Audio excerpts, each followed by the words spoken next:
What's up, people? Come on, intro, media nut. Hi.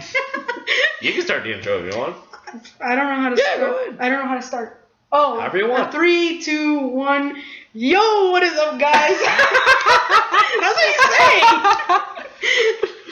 That's what you say. It's true. It's true. So we just saw One Punch Man episode 10. I'm trying to remember what number we're on. And the end of the world is here. It's so awesome. We saw Class S heroes fighting and how they were. We didn't see all of them fighting, of course, but we saw some of them.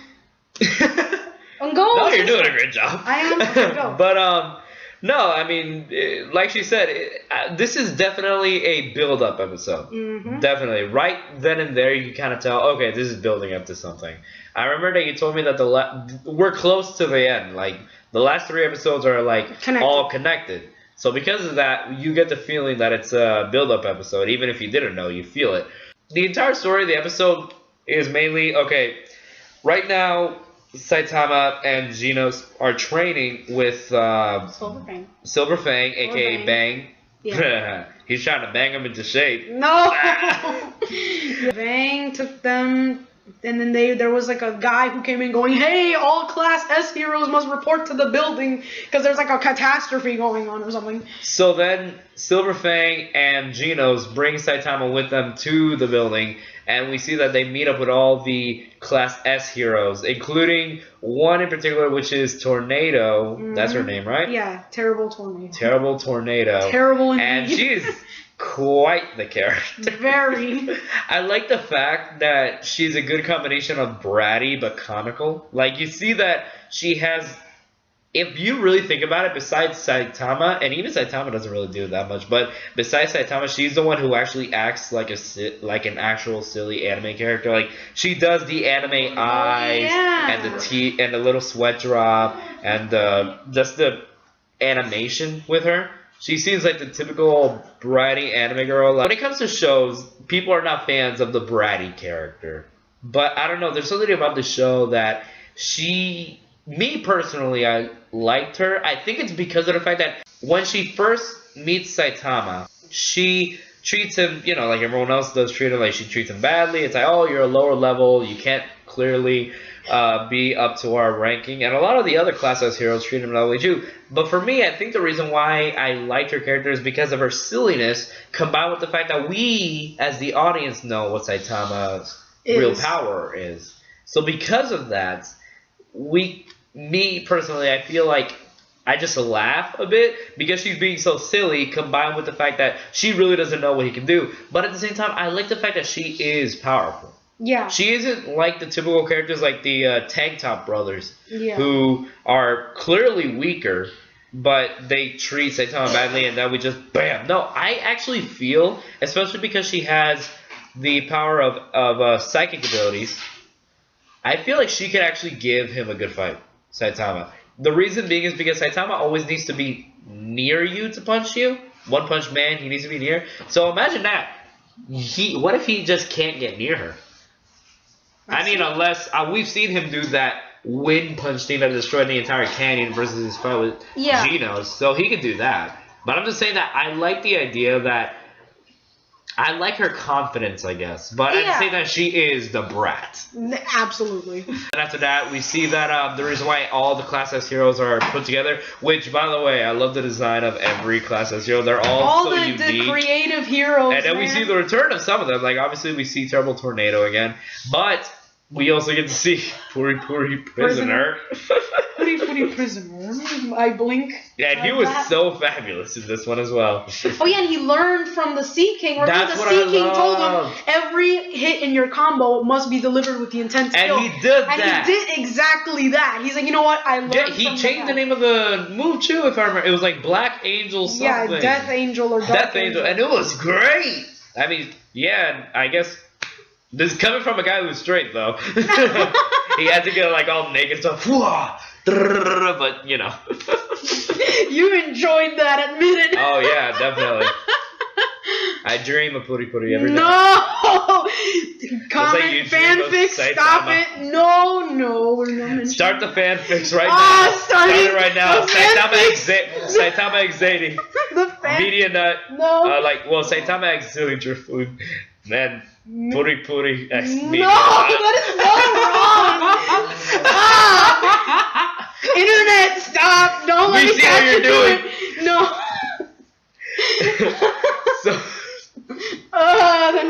So we then see that they got a prophecy from this fortune teller who there's a reason why heroes are able to be dispatched, and that's because of this fortune teller that she always predicts things that'll happen, and that's why they're always able to send out heroes so quickly. But then we find out that she died during her final prophecy, and this prophecy shows that it's the end of the world, so everyone's just like nervous about it. And, you know, everyone's like, oh, it's going to happen in 6 months because that's what the prophecy, like, mentioned. She said within the next 6 months. Yeah. And SillyTama's the one that mentioned is like, oh, well, we don't know that it might be either 6 months or, heck, it can happen today or tomorrow. Yeah. And it's like, oh, you have a point, but it probably might not happen next moment. Spaceship. End of the world, everybody. It's like... I am Megatron, or something, I don't know. But, no, there's a bunch of aliens that come down, and they're destroying the city. They just destroyed all of it. And then, suddenly, SillyTama just disappears from the room, and Genos knows what happens. He goes to the ship, destroys a bunch of parts, and we see a hint of the boss, which I started making jokes to Silly over here. Due to the fact that I know she has a history with one-eyed characters. Well, I'm not denying it. Well, Lord Boros is really cool. I'm not going to deny that either. I love his design. He's a really cool villain. And we're going to see a lot of him, more than necessary, actually. Oh my. Can't wait to see that.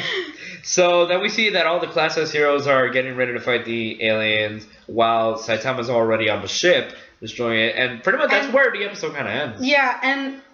I mean, we do see this one scene where we see like this giant monster thing trying to fight one of the guys who were rude to SillyTama, and apparently it regenerates, so that's interesting. I want to see how that works. But besides that, like... this is clearly a build-up episode where it's like we get to learn a bit about a couple of new characters and we see the oncoming threat that's probably going to be the end of the season.